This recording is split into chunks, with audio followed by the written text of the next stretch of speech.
আপনাদের জন্য আমি একটা টাইটেল এনেছি। সেই টাইটেলটা হলো আমি হলাম ফজা পাগলা।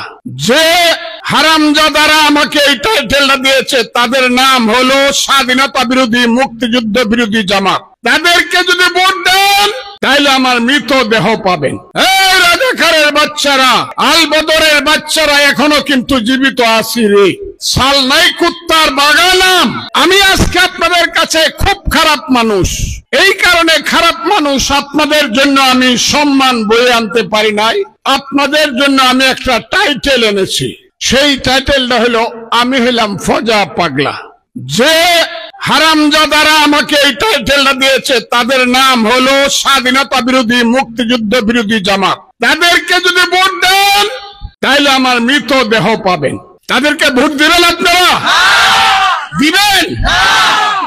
আমি ইচ্ছা করলে অনেক কিছু করতে পারি। কালকেও আমাকে অন্তত 100 বকা দেওয়া হয়েছে। কি বকা দেয় সহ্য করা যায় না। আমার অপরাধ কি? আমি তো জামাত ইসলাম মুক্তিযুদ্ধ বিরোধীদেরকে বকি নাই। তারা যখন 5ই আগস্টের পরে বলা শুরু করলো 47 সনে মুক্তিযুদ্ধ হয়েছিল আর 24 সনে শেষ মুক্তিযুদ্ধ হয়েছে, 71 সনে একটা গন্ডগোল হয়েছিল। এই গন্ডগোলটা ইন্ডিয়া লাগাই দিছিল। 71 সনে কোনো মুক্তিযুদ্ধ হয় নাই। 3 দিন আমি অপেক্ষা করলাম। আমার নাম ফজলুর রহমান, আমি সাধারণ মানুষের ছেলে, কিন্তু এই বাংলাদেশ যুদ্ধ করে যারা স্বাধীন করেছে আমি তাদের মধ্যে অন্যতম বন্ধুরা। কাজেই যখন দেখলাম কেউ কথা বলে না, আমার দল যখন চুপ করে থাকে, তখন জীবন মৃত্যুর রিস্ক নিয়ে এই বাম হাতের আঙ্গুলটা তুলে আমি বললাম, এই রাজাকারের বাচ্চারা, আল বদরের বাচ্চারা এখনো কিন্তু জীবিত আছি রে। মুক্তিযুদ্ধ আছে, মুক্তিযুদ্ধ থাকবে।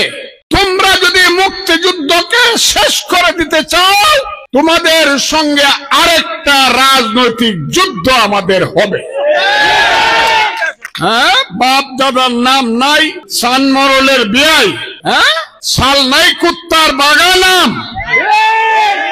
কয়েকটা অস্ত্র শস্ত্র চুরি ডাকাতি করেছ 5ই আগস্টে কেন্দ্রিক, মনে করছো অস্ত্র দিয়া ফজলুর রহমানদেরকে হত্যা করলেই মুক্তিযুদ্ধ শেষ হয়ে যাবে? না, যতদিন আমার রক্ত থাকবে, যতদিন আমার পরবর্তী প্রজন্মের রক্ত থাকবে, আমার পরবর্তী প্রজন্ম থাকবে, যতদিন এই বাংলায় চন্দ্র সূর্য উঠবে, যতদিন এই বাংলায় পদ্মা মেঘনা যমুনা বয়ে যাবে, ততদিন এই দেশে কেউ মুক্তিযুদ্ধকে ধ্বংস করতে পারবে না। আমি সেই মুক্তিযুদ্ধের পক্ষে। আমি মুক্তিযুদ্ধ বেচা ভাত খাই না, আমার ভাত খাওয়ার দরকার পড়ে না।